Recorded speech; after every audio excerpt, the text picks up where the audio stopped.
Bom dia, senhoras e senhores. Essa é a visão de mercado da Tarde Gestão de Patrimônio. Hoje é terça-feira, dia 9. Um breve disclaimerzinho.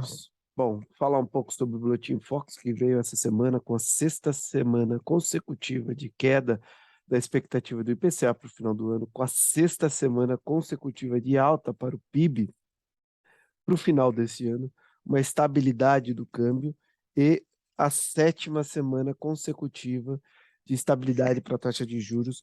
E hoje a gente tem o IPCA que deve confirmar tudo isso e mais um pouco. Nada mudou, né? Eu só quis trazer esse dado atualizado para vocês, né? Eu estava usando o da XP aqui, que estava bem desatualizado, mas aqui só para a gente ter uma noção do distanciamento, né? O que precisa, da correção que precisa ser feita ainda em termos, né? Brasil, em relação aos Estados Unidos e à Europa, está hoje com a taxa de juros acima da inflação, e isso aqui tem reduzido. A gente vai ver hoje como é que se comporta essa inflação. E aqui a gente tem os Estados Unidos com esse gap aqui, né? Com esse diferencial aqui de taxa de juros, né? Então, assim, realmente mostrando que a correção aqui deve continuar, né? Deve persistir, tá? Então, e isso aqui com certeza não vai sair ileso para mercado algum. O que eu acredito é que no diferencial a gente pode ter uma diferença, pode ser muito positivo. Claro, e se os perdão, se os nossos dados vierem corroborando, vierem mais firme, sem sombra de dúvida, a gente terá uma performance bem positiva em relação ao que é esperado, tá?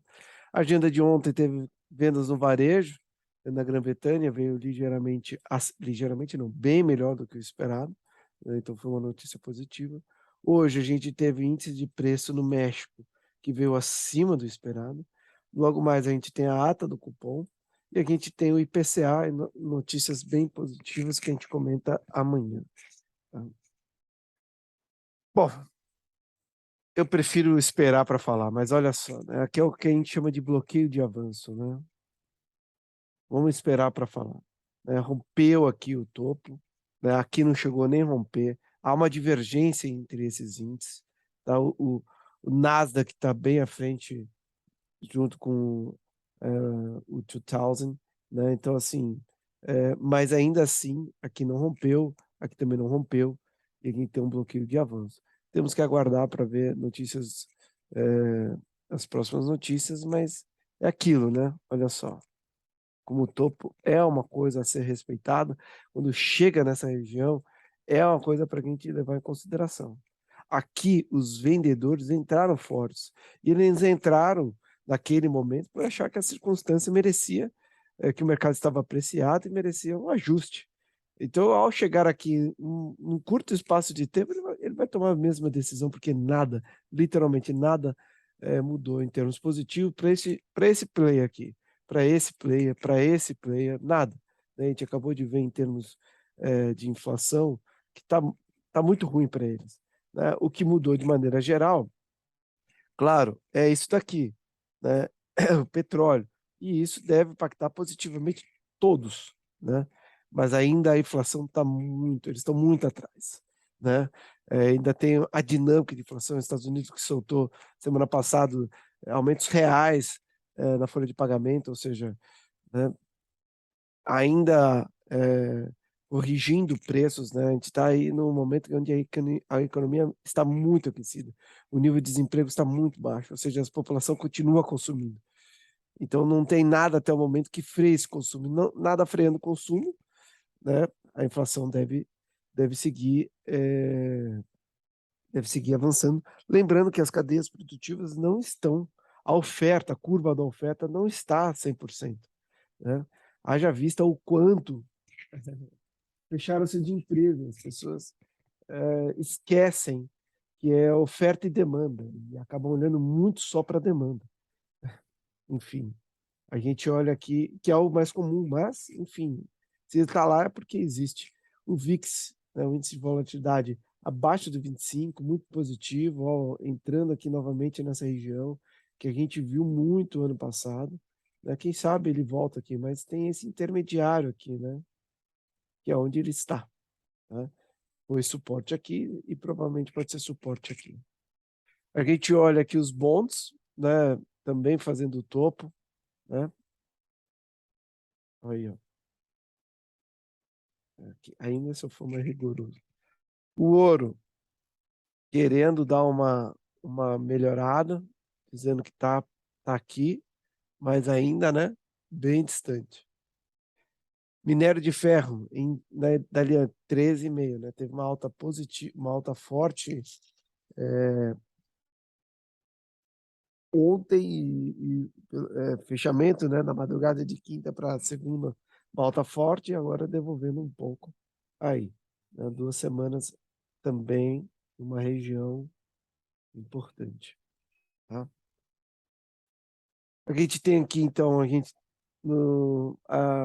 bolsas asiáticas, destaque positivo, a gente tem para Coreia, destaque negativo, Japão, futuros americanos nesse momento, destaque positivo, Dow Jones, destaque negativo, Nasdaq, né? Na Europa, a gente tem destaque positivo, Londres, e destaque negativo, a gente tem o Eurostock ou a Alemanha, está puxando o estoque para baixo.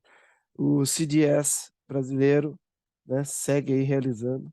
A gente tem o Bitcoin, teve uma queda de quase 3%, né, o Ethereum aí uma queda de 3 e pouco por cento, né, mas ainda uma recuperação fenomenal, principalmente do Ethereum, que vai crescer quase 100% em um espaço curto de período.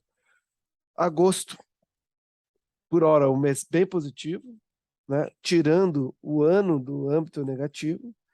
Ainda é muito cedo para comemorar, né? Hoje é dia 9, muito cedo para comemorar, mas já é um bom sinal.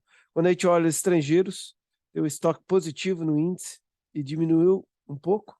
A gente tem os nacionais, o estoque bem negativo, também diminuiu um pouquinho, um pocão, vamos dizer assim, né? No dólar, a gente tem os estrangeiros, o estoque positivo e aumentou um pouquinho, mas muito perto já da estabilidade, olha só, a devolvida que se teve. E aí a gente olha aqui os nacionais aumentando a posição da venda, né? Fazendo mais sentido e apostar na queda.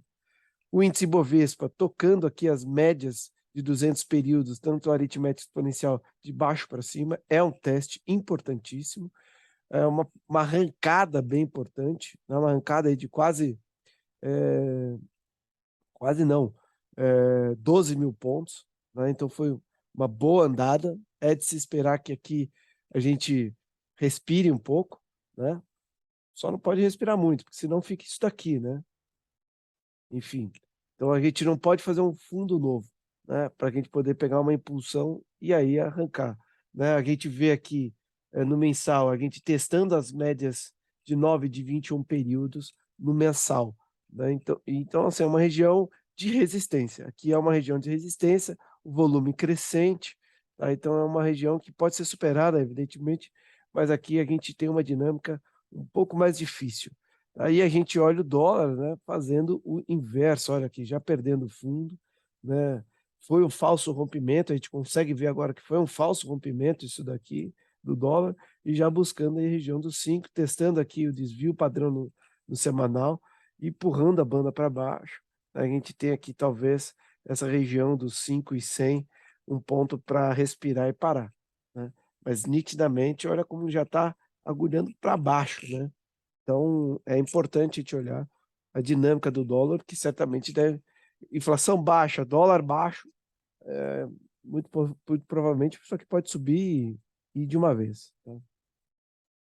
Petro e Vale subiram 0,7, os demais subiram quase 1%, 1,85 foi a bolsa de ontem. Variação dentro da normalidade que a gente tem visto, a volatilidade caiu e olha isso aqui que impulsionou, coisa maravilhosa, o fechamento de toda a curva e que impulsionou de forma generalizada todo o mercado.